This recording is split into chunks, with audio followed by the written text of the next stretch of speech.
আবু আলম মোহাম্মদ শহীদ খান, যেটি রনি ভাই এক পর্যায়ে গিয়ে বলছিলেন যে এটি আসলে রিভার্স হতে পারে, বাংলাদেশের জন্য বুমেরাং হতে পারে, এই ধরনের আশঙ্কাও কি আছে? আমরা এখন পর্যন্ত মানে যেটুকু করা হচ্ছে শেখ হাসিনার বিষয়, ফেরত চাওয়ার বিষয়, আমরা আইনি প্রক্রিয়ার মধ্যেই তো আছি।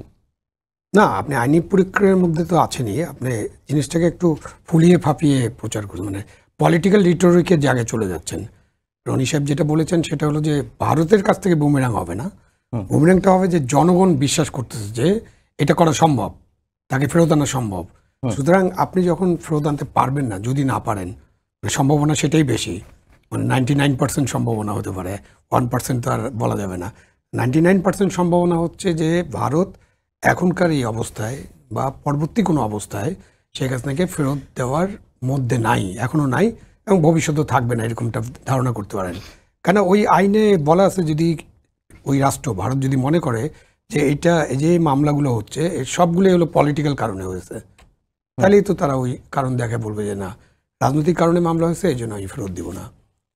ভারত এটা বলতে পারে যে আপনারা এই মামলায় আপনাদের দেশে, তো জাতিসংঘের একটা রিপোর্ট আসছে না আজকে, কি বলছে যে জাতিসংঘ বলছে মৃত্যুদণ্ড এটা বাতিল করে দিতে হবে। তো ভারত যদি মনে করে যে আপনি তো গেলেই মৃত্যুদণ্ড দিয়ে দিবেন, তাকে ফেরত দেব না। যেটা রনি সাহেব বললেন যে আপনি 10 লক্ষ 20 লক্ষ মানুষ এয়ারপোর্টে জমাইতে হবে ঘৃণা প্রকাশের জন্য, 10 লক্ষ 20 লক্ষ তো দূরের কথা, আমরা তো 1-2 হাজার মানুষকে এখন সামলাতে পারছি না, 2-3 হাজার মানুষ যা ইচ্ছা তাই করতেছে, তাই না? তো আপনি সরকার, আপনারা তো জিজ্ঞেস করেন না, এখন আমিও তো জিজ্ঞেস করতে পারি না, আপনি তাদের জিজ্ঞেস করেন যে শেখ হাসিনাকে যদি কোনো কারণে ভারত কালকে ফেরত দেয়, সে আগামীকাল, খুব ভালো, ভারতের উপর বিশাল চাপ, আগামীকাল ভারত বললো যে আমাদের অমুক নাম্বার প্লেনে বেলা 10:30টায় এয়ারপোর্টে শেখ হাসিনা নামবে। তা আপনি সরকার একটু বলুক তো দিয়ে আমরা শেখ হাসিনার পূর্ণ নিরাপত্তা দিয়ে তার ন্যায্য বিচার নিশ্চিত করব, পারবে এটা বলতে? এবং এটা বললে কেউ বিশ্বাস করবে? এখানে 2-3 হাজার লোককে আমরা সামাল দিতে পারি না, সেখানে হাসিনার উপর তো মানুষের অনেক রাগ, লক্ষ লক্ষ মানুষ ঘৃণা প্রকাশ করবে, এ ব্যাপারে আমার কোনো সন্দেহ নাই। কিন্তু সেই ঘৃণা প্রতিশোধে রূপান্তরিত হয়ে পুরা এয়ারপোর্ট তছনছ হয়ে, বিমান টিমান সব তছনছ হয়ে কী ঘটবে এটা তো আমরা জানি না। সুতরাং আমাদের সরকার কি এরকম গ্যারান্টি দিতে পারবে ভারতকে, হ্যাঁ আপনারা ফেরত দেন, আমরা তার ন্যায্য বিচার করব এবং ন্যায় বিচার করব, আমাদের বিচারে কোনো ইয়ে করা হবে না, আমরা প্রতিহিংসার বশবর্তী হয়ে কোনো বিচার করব না, এটাও তো আপনি দিতে পারবেন না।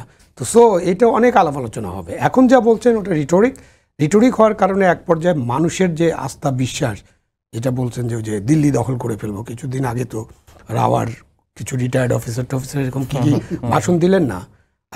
আপনি দেখেন না, আপনি আমাদের দেশে যে ভারতীয় এম্বাসি আছে, আপনি ঘৃণা প্রকাশ করেন না, ওর কাছাকাছি যাইতে পারবেন নাকি?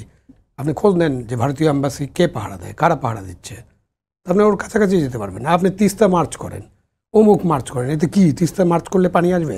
মৌলানা ভাসানী একসময় ফারাক্কা মার্চ করেছিল, তখন আমি ছাত্র ছিলাম, আমার কাছে মনে হয়েছে this is a very good programme, strong. কিন্তু ফারাক্কা পর্যন্ত যাই কি আমরা ফারাক্কা থেকে 1 কিউসেক পানি পেয়েছিলাম ওই মার্চের কারণে।